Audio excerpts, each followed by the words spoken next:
Hello and welcome everybody, I'm Proper Variant. This is Dev Diary number 106 for Crusader Kings III. This one is called A Fistful of Friends and Foes, and it was written by Noodle, also known as Nick. You may have heard about Nick, you may have not heard about Nick. Now, I gotta tell you, no more preamble, this is it, because this is a very text-heavy Dev Diary, so in that sense, we will just jump into it and explore it as we go.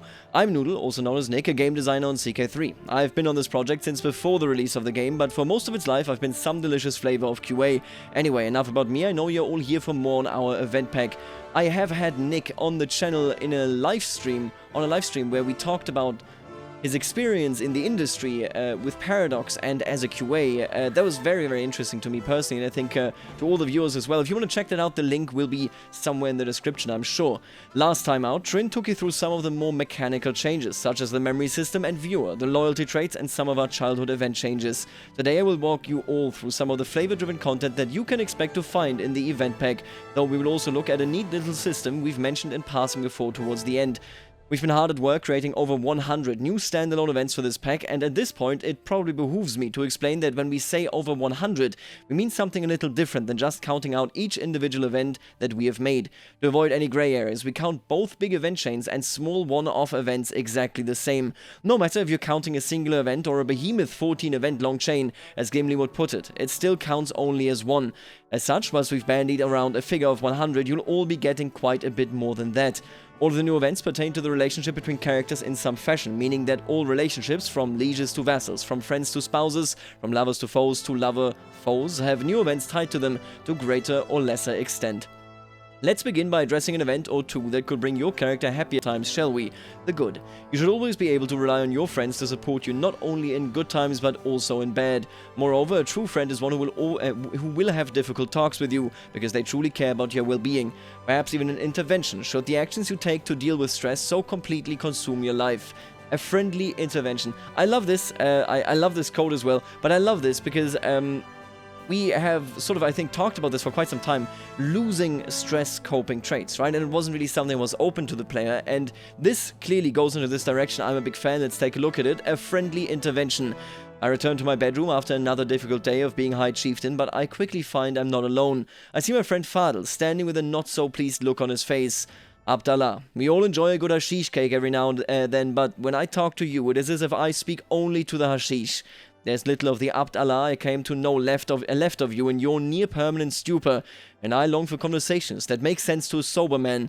Let me help you, Abdallah. I'm completely taken aback. Just who is he to judge how I live? Take your time. I'm not going anywhere. So this is an intervention. It's a very personal thing, and as you can see, you're right, I need help. You may lose this stress trait. I like this a lot. I hope that more of that is to come. Get out right now. This, of course, would also then influence the relationship between these two friends, and that is definitely something that I'm looking forward to in content terms. Despite the name, it's not just friends who come into the spotlight in this pack. Your family are an active part of your life at court. Your parents offer sage advice, your children chances to bond, and your siblings are solid confidants when they're not trying to take your throne for themselves, of course. Even your beloved darling spouse also has the opportunity to raise you up, praise you, and ask if you might consider sponsoring his mum to make you a lovely set of jewelry. The family craft right here. I'm just finishing up the day's business in my council chambers when my husband, Duke Leopold, saunters in with his grandmother Friosa, eagerly at his heels. I put down the ledger I was just reading, knowing no good can come from this unexpected visit. Leopold hesitantly remarks upon my appearance. My wife, you are a mighty and powerful duchess, but some do not yet give you the respect you deserve. You need something to demonstrate your authority.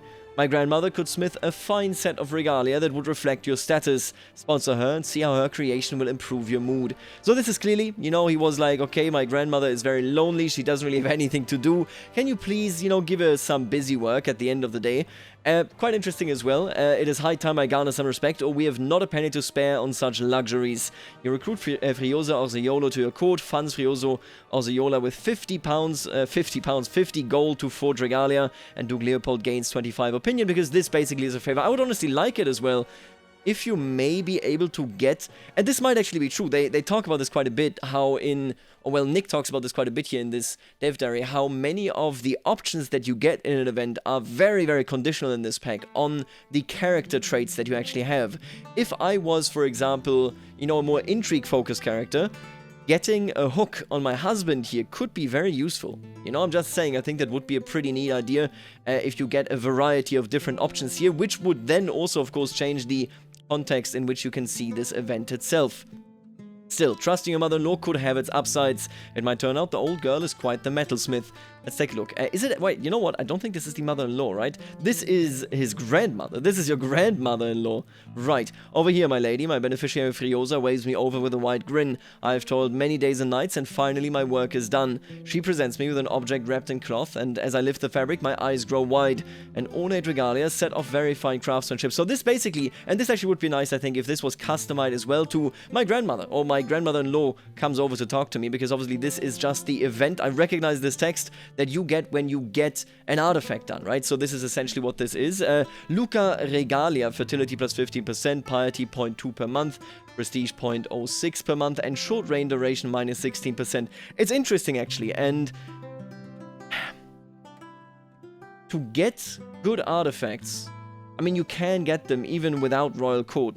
You just can't get truly inspired people, right? But I assume that this means that you can get basically really good artifacts through this, even if you don't own royal court, because it might turn out that your grandmother-in-law has actual some talent, right? So this is quite interesting. This is the Luca Regalia. It's not bad at all. The motto of the Di Canossa family, when the dog will end his bone, House Canossa will end, is elegantly inscribed on one side. Very, very nice. That is some nice regalia right there. So they crafted for you. That is a special event. You did a favor to your husband, and that is directly involved right there. Even when you're looking after your family and all is seemingly well, intrigue is never too far away. Can I just... Wait a minute. Can I just highlight that error counter right here? 76,791. We'll just ignore that, okay? Even when you're looking after your family and all is seemingly well, intrigue is never too far away. The demands of a multiple spouse marriage becomes a little more unique in friends and foes, as now you might be getting a few eyebrow-raising requests. Great expectations. High Chiefess Tamrus approaches me with a friendly smile. My love, have you seen how majestic our father is becoming? He could practically rule this nation with one hand tied behind his back, and I swear by God that he would make you very proud. She gives me a side-eye glance. Of course, if there's anything I could do in order to make the idea more enticing, I'm sure you would let me know and we could come to some sort of an agreement, my fair husband. A wry smile lingers on her lips. Anything, she says. So here we have different options, and these are quite interesting and very different in themselves. Bring me the contemptible Shola's head on a platter. So this is a radical one, and also one basically, Nick brought this up in the community discussion as well. Basically, this is one where you have an extreme option here if your character traits fit this extreme option, of course, and hers as well. So again, these options here I think will be very conditional, very unique. I'm interested in more useful courtiers. This seems highly suspicious. Guards, or I don't need anything from you, Tamrus. So here you have an event where basically she wants her child to maybe get a title, something like that, right? And all of a sudden you would be in a position where she will owe you, or where she will do something for you, and that directly will of course connect you to her. If you reject this, this might make it so that Fadl thinks less of you, that Tamrus thinks less of you, and all of a sudden you might have enemies in your very own court. Every mother wants to see her son get ahead in life, so it's no wonder Tamrus here is so eager to please. In my case, however, I'm more interested in getting ahead in a rather different way. Seeing my rival Shola get their comeuppance would be a mighty fine way to a deal. All hail the High Chieftain. Tamrus smiles triumphantly in my direction as I stride towards her. She leans behind the counter only to reveal what appears to be a heavily stained burlap sack. In one swift motion, the contents are emptied on the flat surface. The motionless stare of Shola's head greets me, and I feel a flutter in my abdomen. What a wonderful day this has turned out to be. She winks. Now for your end of the bargain, my High Chieftain. You've earned this, High Chieftain Tamrus. I can't allow for you to roam free after this, or, look, we both know this isn't right. I wonder whether the last one could lead you to her just leaving or to her attacking you. Quite interesting as well. But this, as you can see, is a directly connected event that would also then, of course, have an impact in the ruler structure of the future of your realm. Right, and then down here are Tamrus you shouldn't have. The sad. In the game's time period, as it is today, the death of a loved one can leave the bereaved with so many conflicting feelings. Regret over last time together, sadness at the knowledge that the departed will no longer be around, perhaps even relief at the suffering finally ending. In one of our new events, a visit from one person to their friend's deathbed can go a few different ways. Perhaps you are the one bedridden, simply waiting for death. What would you desire from your friend? Or maybe you are the one visiting them, your lifelong friend, with whom you have forged so many memories and shared so much of your life with. What would you do when faced with this scene. A friend till the end. Since the news first came, I couldn't help but thinking back to all the good times I've shared with Averado. Now as I step into the dimly lit room and see his weak body laying on the bed, almost motionless, I know with certainty that these days won't come back, and I feel a pang of deep sadness in my heart. He probably hears me walking in and seems to get agitated, so I hurry by his side. It's me, your dear Matilda. I'm here. For a moment, Averado seems to recognize me and gestures for me to move closer. Please, set me free, he murmurs. It is but a fleeting moment after Alvarado's eyes get unfocused again. You can either stay by his side, I can't see you like this, forgive me and you just leave, I assume, or rest in peace, my dear Alvarado. Alvarado is killed by you and you get a secret that you murdered him. Man, I like that a lot. I really, really like this because this is one of those events that tell a story without sort of like cornering you, right? Without positioning you in a location where you really feel forced to do something. Very eager to see this. And you can actually see down here, by the way, the possibilities here are rather wide. That third option you see is somewhat randomized and based on the bedridden person's personality. Sometimes you won't have a third option at all. Sometimes, as you can see above, you may even have to do your beloved friend the ultimate favor. Sometimes, as seen below, you'll come into possession of a small gift. Right, for a moment, Leonardo seems to recognize me and gestures for me to move closer. Take this, he murmurs. I nod and grab what he offers me. I vow to myself to treasure it in Leonardo's memory. It is but a fleeting moment after Leonardo's eyes get unfocused again. You get opinion, or he gets opinion of you, if you stay by his side. You gain 100 piety, and you will become the owner of Lavender Jade Pendant. I can't see you like this. I would love it if in the last moment I could hand over... Honestly, yeah, the memory system here seems so neat. Think about it. Let's say, and who knows how this is implemented, but this is what the memory system does ultimately. Let's say I am dying and a different character, you know, one of my vassals, let's say, approaches my bed and I say, please take this artifact, it means a lot to me that you would have it. And then 2 generations later, that artifact could still very much be tagged with, you know, was given on the deathbed to X and Y, and then you inherit that, and all of a sudden, you know, you might be talking to the person that now holds it, you are the descendant of the person that died. This is basically, I think, where the event could pull in, and basically it could be seen as a memento mori, where then at some point in, you know, 1 or 2 generations later, those people, the descendants of the 2 people that went through this, basically meet again and say, hey man, this item connects us, maybe we can indeed go on and actually, sort of, you know, stick together. I would like this. I think this is the power of the memory system right there in action. The memory system, again, is free. This is just one of the variations of the of this very event here that you could potentially get. The Lavender Jade Pendant. The rich purple streaks are stunning. Leonardo passed it on to his best friend, Duchess Matilda, on his dying bed. Very, very cool. While seeing your friend breathe their last is desperately sad, there's also something to be said for the brutal moments when a sibling rivalry gets way out of hand. Ambition and envy drives the closest of brothers and sisters to do the most heinous of things. We're gonna get to that in a second, but you know what? I would actually like it, yeah. I think currently this looks like it spawns in an artifact. I would like it if it could just modify an artifact. So like this was crafted, yada yada, and also we're tagging this as this was given to you on the dying bed. I think this is spawned in. Just based on the description here, which very much seems like it was created when this artifact was created, which is exactly when it was handed over. Night terrors. Why have I woken? Blearily, my sleep-addled brain goes through a mental checklist. The night is cold but not freezing. My bed is warm and comfortable, and there's a silhouette at the foot of my bed. As it approaches, it coalesces into the form of my brother Roman. I open my mouth to point out that his room is actually the next one along from mine when I notice the pillow in his hands. It is only thanks to the livid glow of moonlight that I can see the wild, deranged, murderous glint in his eyes. No, I won't let you, or help. Very, very interesting as well. Man, this is I like that event a lot. This rare event may fire if your sibling doesn't like you and happens to have a trait that might cause them to view you as dispensable in the pursuit of their wider ambitions. Of course, you're not going down without a fight. The throne is yours, and as the saying goes, might does indeed make right. Night terrors, then night ambitions. Roman dives at me as soon as he sees me move, but the sudden rush of adrenaline gives me strength. Roman is intercepted halfway across the bed, my fist catching him right in the jaw. He staggers back limply, and the subsequent disorientated blows that rain down can't stop me from tackling him to the ground. Seated firmly astride his chest, a brutal strike shatters Roman's nose and bounces his head off the flagstone floor, reducing his fiery resistance to pathetic mewling. It is in this position that Yevpraxia, thankfully quick on this uptake, finds me in.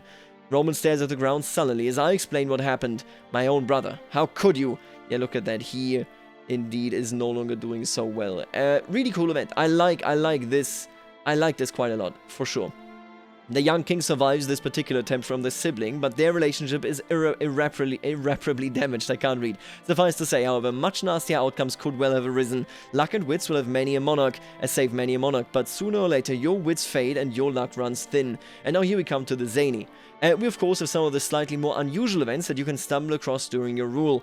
The subject of this DLC made for fertile grounds for such events. Interpersonal relationships are at the heart of CK3, and how you interact with others depends often on whether they are foe or your friend. In order for you to have a friend, of course, you must first have a person to be friends with. I know, it sounds obvious, but they do say the real miracle Jesus performed was having 12 close friends in his 30s. Well, that and also the following. The face of Jesus. Yet another day of leading my principality brings little surprises, save for my Bishop Emrys bursting into my throne room, eagerly waving a bag of desserts in my face. My prince, oh, it's a miracle. I was inspecting the cook's meal for you this evening when it occurred to me just how much these particular items resemble the face of none other than Jesus. Upon inspection, I must admit the resemblance is uncanny, but this surely must be heresy. How right you are, this is definitely sacrilegious, and what a miracle, I must consume it. You could just eat it, hey, I mean, you know, it definitely makes sense. I really like this as well. This is a bit of a sentimental thing. It doesn't really have too big of a meaning, but it adds something to a character's personalization. It reminds me a lot, it really does, of the way Cyberx approaches Rice and Viet events, where fundamentally, he wants them to have a minor impact, but help you shape your character as you continue. And this one does this, because it definitely shapes your character as who they are, right? But it also shapes the relationship that you have with Bishop Emrys. If you take a religious leader's excitement and fervor at face value, you'll not just acquire a friend, but also a delicious face of Jesus artifact. Delicious face of Jesus. It's like the baklava recipes for Cyberx. Prince Mardud of Dihorbuth, the Yubath, definitely how you pronounce that. A collection of saffron cakes that bear resemblance to Jesus. Clergy opinion -4, I like that. The piety goes up because you are attempting to be pious, but the clergy goes, yeah, I don't think this is proper. Of course, if you dare to doubt their obviously correct opinion on divinely shaped confectionery, you are dead certain to make a rival of them. Or, as you can see in the third option, there's an event even more dramatic, a decision even more dramatic to be made. What price do you put on friendship versus the chance to literally eat Jesus' face? Mind you, there's something you can find that shouldn't be eaten. Bog bodies are known worldwide, but are particularly prevalent in northwestern Europe. Such findings continue to intrigue archaeologists, but I suspect finding one would be rather more of an unpleasant surprise for your average medieval child. The body in the bog. I really like the focusing on childhood events as well. I believe there are other childhood events. Did they say there were free ones coming in the update? I'm not sure, but I like this one anyway. The body in the bog. I have been brought out to the bogs of Kilala by my grandmother Derbale, and truly it is a wonderful place. I run and play, kicking the putrid water around and throwing rocks into the mud, truly living the best life of a petty king. When I see something slowly creeping towards me. Parting the reeds is the face of a strange corpse, his look of pure terror immaculately preserved by the minerals of the swamp water. Derbale, look what I found. Run and scream. And this is cool, but it gets cooler, trust me. This event ties nicely in with the new memory system. Sometimes, if someone in your realm dies in that particular county, they have a chance of turning up here. Now, I won't spoil any particular outcomes to this small event chain, but naturally all is always exactly as it seems. You just found a body in a bog. These things do happen. It's perfectly normal. I like this. I hope we are going to see more ghost events. I love the ghost event. Remember the ghost event of Veya? I suspected that was a mod, but it was not. That was actually an event written into the game via, I believe, Fate of Iberia. It could be Royal Court, I'm not sure. But I was so damn happy with that. Such a cool event, really shaped the narrative there. And this very similarly, if they die there, right? For example, what if it turns out this is a murder and you have like a small murder investigation? Something like that anyway. Really cool. This is, I think... except for what is to come here, which is a huge topic, and that is the house feud. And it's super cool, you're going to see that in a second, but this is easily my favorite event in this entire dev diary. For a few dollars more, petty rivalries are an inextricable part of any Crusader Kings game. I've been a CK player for years, and I know exactly what I and all of you get up to when someone wrongs you. After all, who amongst us has not exterminated an entire dynasty for the vicious crime of their grandfather once having accidentally tripped over your dog?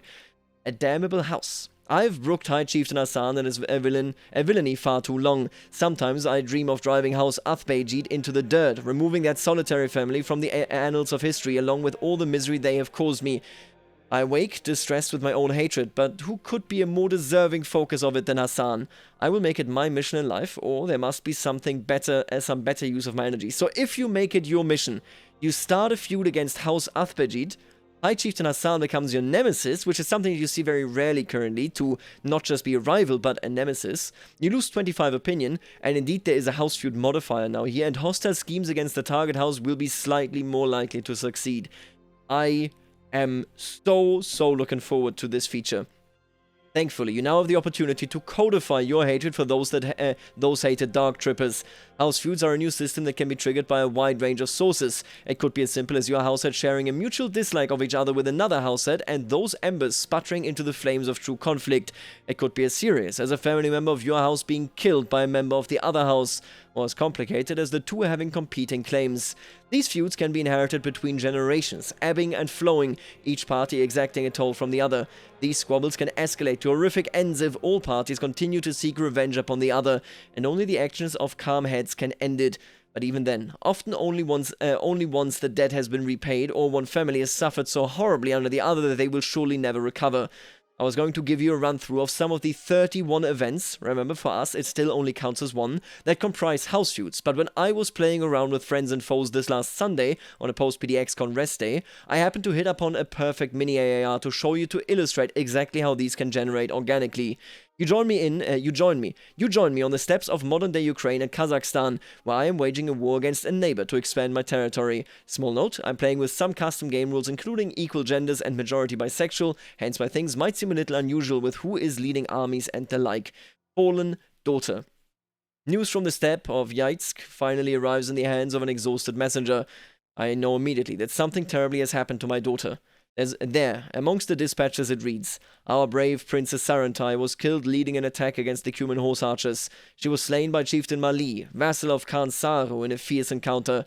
I could not have saved her, but no parent should outlive their child. Mali will not get away with this, or my brave daughter." Now, as battle concludes, it is with no small amount of grief that I received the news that my knight, daughter, and heir Princess Sarantai has fallen in battle at the hands of the vile and base Chieftain Mali. And we know him to be vile and base, for who else but a true monster would snatch away my daughter's life from the world so cruelly? I try to put it out of my head, as much as any parent can do with the death of their beloved child, but the flames of hatred still lick balefully at my heart. During the day it is all I can think about, and at night dreams of vengeance and retaliation poison my mind. Try as I might, I can't bring myself to move on and let Allah enact retribution. I must pursue this myself. Lure of vendetta. The hole my daughter, Sarantai's death, has left in my heart remains, clawed open each time I think of a foul killer and the justice that remains to be served.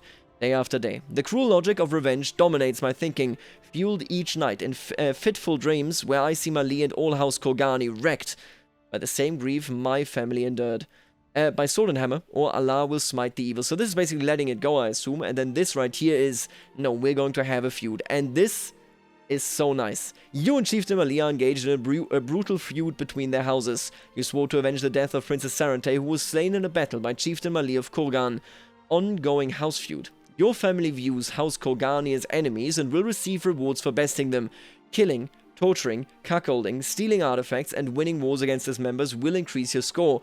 Currently, Dulo is even with Kolgani. So, that is basically how it works. I am so damn excited for this. Now, I won't go too in-depth on what exactly transpired in the years this feud went on for. One such action involved seducing the enemy head of House's wife, a fairly impressive feat despite how sprightly I am at 68 years old, and revealing him for the cuckold he was. This disrespect was met with bared knives, and a minor member of my dynasty was struck down from the shadows. It was an escalation I could not ignore. House Kogani were all too ready to unsheath blades, but they soon found themselves on the wrong end of them. 3 murders, one after the other, left them without the flower of their youth. The feud was clearly in our favor. The rival house, a shadow of what they once were, and it even left me considering whether it was worth continuing. After all, Mali was a mere chieftain, and I a mighty Khan. Surely it was time to let bygones be bygones? Feud. Outclassed adversaries. The villainy of Chieftain Mali and all House Kogani is beyond doubt, but is it seemly for the family of a Khan to bicker with that of a chieftain? Mali's killing of Sarantai is unforgivable. But should we demean ourselves wasting time on such little people? Chieftain or Khan, justice must be served, or, yes, he is beneath my energies. Right, yet, every time I considered it, all I could think of in my mind's eye was my precious daughter. The feud would continue until the damnable Mali was dead. I called my trustiest cutthroat and sent him on one final mission. It is strange how fate works. The hired knife was drawing closer and closer still to Mali, aided by no less than his own wife, who, it seemed, had grown rather fond of me. Not that that's surprising, but it appeared someone else had got there first. Perhaps he had many enemies. Perhaps even a member of my own house had enacted their own revenge. Either way, he now lies in the cold ground, live in color. What a delightful day it is. The wind is refreshing, the sun is warm, insects chirp happily in the undergrowth. Everything seems bright and vivid, and it's all because that chattering bastard Mali is finally, blessedly dead. I can't contain my grin as his friends and family pass by on the street, on their way to say their last goodbyes. Though he now can't say a word to stop them, I bridle somewhat at the thought of Mali's family having the temerity to tacitly defend his honor. The procession passes by me heading for the graveyard. I'll show them. I assume we can actually just mock them, right? This is the best day of my life, or it's time to move on. You can see this is not a great character, because he loses stress for being a downright prick, and he gains it for just saying, you know what, let's just let's just leave it there. Another note, this event isn't actually part of the house feud ones, but instead is part of a reworked couple of events when best friends or nemesis die, and can happen to anyone lucky enough to have their worst antagonist die on them. Suffice to say, that vengeful option there does some fun stuff. I wonder what it is. I'm so curious. The blood has been spilled, the eye has been taken for the eye. There's no longer any reason to prolong this blood feud. House Dulo has conclusively proven the dominance of our bloodline and emerges triumphant from the crucible of intra-house conflict. Feud, the next enemy. Hateful House Kogani is now in the hands of Kue Kiezut, a chieftain truly just as wicked as his predecessors. Everyone knows of Mali's killing of Sarente, but what of the future? Nothing changes. Kogani dogs are all the same, or this has gone far enough. House Dulo, against stalwart family for 25 years, House Dulo would lose the house feud. Huh. Really? Your feud will end. You gain 60 stress because you're vengeful and brave. Interesting. So you lose the feud, which in itself appears bad, but stalwart family sounds positive, so there seems to be an incentive here to, just back off sometimes. I'll leave you to discover most of the rest of the peaks and throes of the cycle of ceaseless vengeance that signify house feuds, but I do want to leave on one particularly interesting note. Mali's son, Kue Kiezut, was grateful that the bloodshed had ended, even if House Kogani were crushed underneath our boot heel. Seems like a bug, I guess. Who knows? I wouldn't. He didn't let go of the past, though, and the fire that once consumed my heart no doubt now consumes his. A grim reminder of how he spent his childhood raised to hate anyone who bears the name Dulo, and so the flames of open conflict die away to smoldering embers, all too ready for the right person to come along and nurse them back into a roaring crescendo once more. Gained a nemesis. Chieftain Kue Kiezut grew up hating you. This was a consequence of a feud between House Kogani and Dulo. This is so damn cool. The whole house feud thing is really, really fun.